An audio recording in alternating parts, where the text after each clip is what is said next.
தமிழ் படித்தல் பயிற்சி.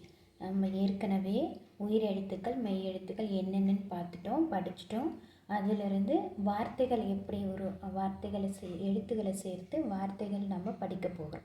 சரியா? ஃபஸ்ட்டு உயிரெழுத்து மெய்யெழுத்தில் இருக்கிற எழுத்துக்களை மட்டும் வச்சு சில எளிய வார்த்தைகளை நம்ம படிக்க கற்றுக்க போகிறோம். முதல்ல உயிரெழுத்துக்கள் ஒரு முறை மறுபடியும் ரிவைஸ் பண்ணிடலாம்.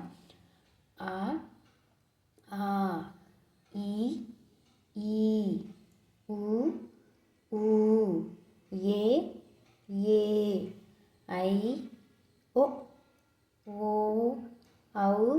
ஆயுத எழுத்து ஒன்று அக்கு. அடுத்து மெய்யெழுத்து புள்ளி வச்ச எழுத்துக்களை நம்ம மெய்யெழுத்துகள் சொல்லுவோம். அதில் என்னென்ன இருக்குது? இக், இங், இச், இஞ்சு, இட்டு, இன்னு, இத்து, இந்து, இப்பு, இம், ஈ, எர், எல், ஏவ், எள், எல், இற்று, இன்னு.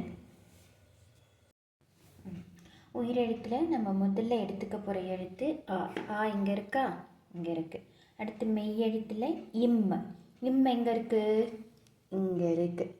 இது ரெண்டுத்தையும் சேர்த்து நம்ம இப்போ வார்த்தைகளாக பார்க்க போகிறோம்.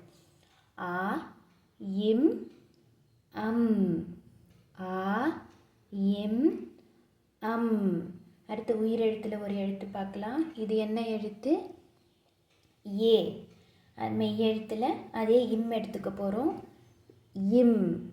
இப்போ ரெண்டுத்தையும் சேர்த்து படிக்கும்போது ஏ, இம், எம், ஏ, இம், எம், ஏ, இம், எம். அடுத்து ஓ. தெரியுதா ஓ எங்கே இருக்குன்னு? இங்கே வளைஞ்சிருந்தா இந்த மாதிரி ஒரு வட்டம் இருந்தால் அது ஓ. இந்த மாதிரி ஒரு வட்டம் இல்லைன்னா அது ஓ. இது ஓ எடுத்துக்கலாம். ஓ அதே இம் ஏற்கனவே பார்த்தோம் இல்லையா? அந்த இம். ஓ, இம், ஓம். ஓ, இம், ஓம். அடுத்து இன்னொரு மெய் எழுத்து எடுத்துக்கலாம். இது என்ன எழுத்து? இது இல். என்ன எழுத்து?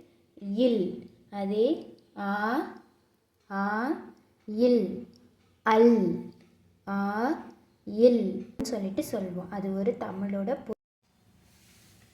ஏ, இன், என். என்ன? என்னுடையது. உ, இன், உன்.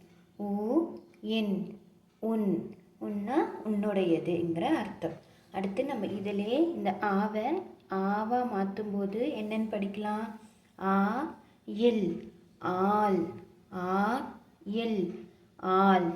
ஆல்னா ஆலமரம். இதே மாதிரி இன்னும் நிறைய வார்த்தைகள் எளிய வார்த்தைகள் இருக்குது. அதெல்லாம் அடுத்த வகுப்புலையும் காவோட வரிசைக்கான எழுத்துக்களையும் நம்ம பார்க்கலாம்.